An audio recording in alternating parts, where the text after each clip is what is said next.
जंगल safari बोलो या कैसा बोलो कि एलिफेंट जो था उसका एक छोटा बच्चा उसको अकेला दिखा और वो थोड़ा मतलब घायल टाइप में था, तो उसको उस पर दया आ गई।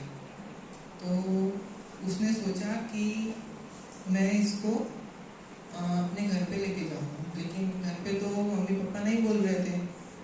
तो उसने पहले जो डॉक्टर रहते हैं एलिफेंट्स वगैरह, मतलब जो एनिमल्स के डॉक्टर रहते हैं, बेसिकली वेटरनरी पेट डॉक्टर जो रहते हैं उसको, वेटरनरी हाँ उसको बताया। उसने सबसे पहले उस एलिफेंट को उसका इलाज वगैरह करवाया और अब फिर परमिशन ली अपने मम्मी पापा से, लेकिन मम्मी पापा ने तो नहीं बोल दिया। तो उसने जो जहाँ पे मतलब ऐसे बहुत सारे अलग अलग रहते हैं ना, जो इंस्टीट्यूट टाइप में, कि जो मतलब एनिमल जो ऐसे हो जाते हैं, जैसे गाय वगैरह के भी रहते हैं, जो मतलब अलग से रह के उनकी सेवा वगैरह करते हैं, उनका ख्याल रखते हैं। तो वैसे टाइप में एक था एलिफेंट का भी, तो उसने उस पर वहाँ पे रख दिया और फिर जब भी उसका मन होता तो वो उससे मिलने आता था।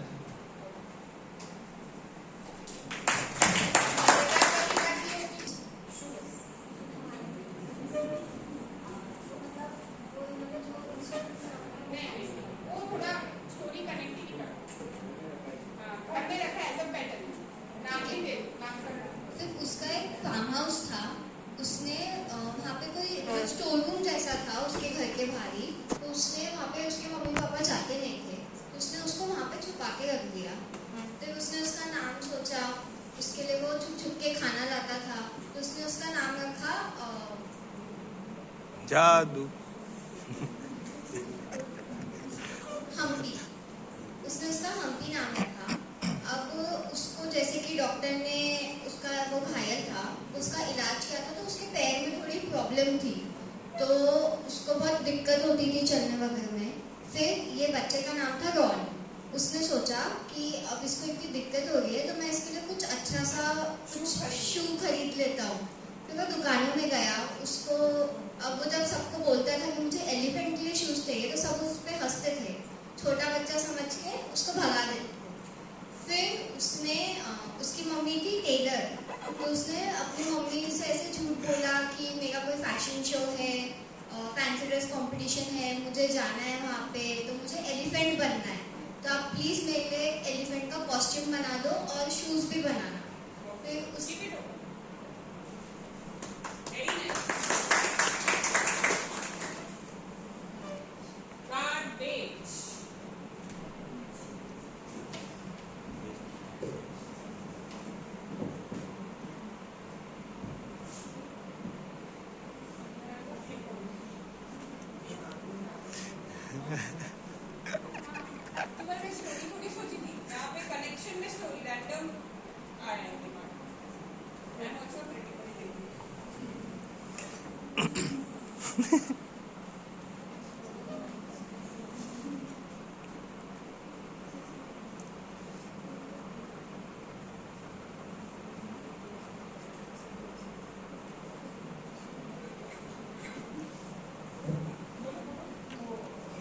उसने बोला कि उसके मम्मी ने उसके लिए वॉशरूम बनाया, उसके स्कूल, मतलब इसमें स्कूल में फैंसी ड्रेस कंपटीशन था, तो वो मतलब लेके गए, उसके पेरेंट्स उसके साथ गए थे कंपटीशन देखने के लिए, लेके गए, पर उसके जो फ्रेंड्स थे उन्होंने उसका वो पूरा कॉस्ट्यूम फाड़ दिया, शूज़ वगैरह सब, और फेंक दिया गार्डन में।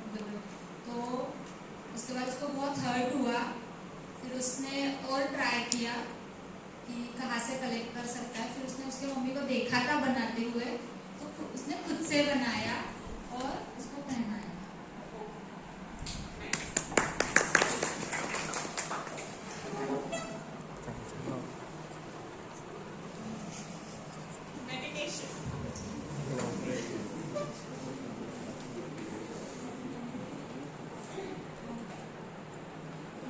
रॉन को पता चला कि वो एलिफेंट के साथ शूज़ खराब हो गए, उसने खुद से ट्राई किया बट उससे खुद से भी हो नहीं रहा था, तो उसने सोचा अब मैं कैसे कर सकता हूँ।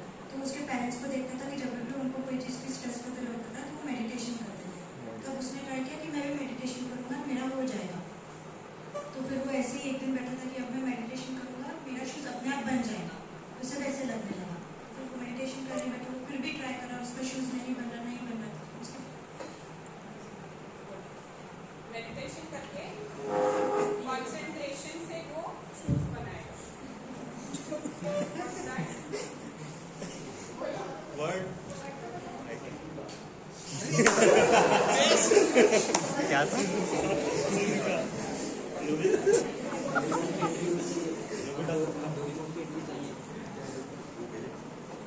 मैम डेकीजुकी भी है क्या? डेकीजुकी है क्या उसमें? सीट में डेकीजुकी है क्या? बच गया है। ये बच्चों ने क्रिएट किए हैं पीछे, फ्रेंड से आए थे, इसलिए ये आया है कि मैंने क्रिएट किया है। ये बच्चा journal.com बच्चा नोटी हो रहा है बच्चों ने यहाँ पे से आए थे। अरे बाप रे। में जैसा था ना उसमें से एक रोबोट आता है डोरेमोन में एक ऐसा रोबोट जो किसी चीज को भी कन्वर्ट हो सकता है, कुछ भी बना के दे सकता है। उस रोबोट उसको उसके बेस्ट फ्रेंड ने दिया था, उसका नाम शिजुका था। तो जैसे ही उसको उसमें से रोबोट मिलता है तो वो सबसे पहले शिजुका से मिलता है, उसको बोलता है कि मुझे रोबोट मिला ये वो ऐसा वैसा। फिर वो रोबोट से भी बात करता है, तो रोबोट उसको बताता है कि एलिफेंट को कैसा कैसा क्या तो वो कैसा करना, उसका सब चीज़ों का कैसा देखभाल करना। तो फिर नोबिता बोलता है कि उसको रोहन बोलता है कि उसको पैर में लगाया तो इसके लिए जूता बनाना है। तो वो रोबोट उसको जूता बना के देता है। फिर वो रोबोट की मदद से वो एलिफेंट को बड़ा करता है, तो फिर फाइनली उसको फॉरेस्ट में छोड़ दिया।